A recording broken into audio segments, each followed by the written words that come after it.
Mä oon miettinyt tässä lähipäivinä sellaista, että pitäisikö meidän avata meidän avioliitto. Mitä?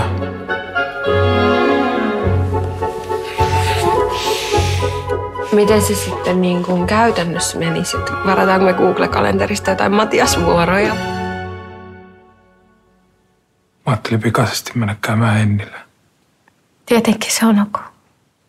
Ootko täällä vielä, kun mä tuun takas? Mä ajattelin, että mä menisin Tinderiin. Voi saatana! Rakennan sun sydämesi taloa, mä rakastan sua enemmän kuin Yrititkö kostaa mulle jollain omituisella tavalla? sun sydämesi rakastan sua enemmän kuin Jumala.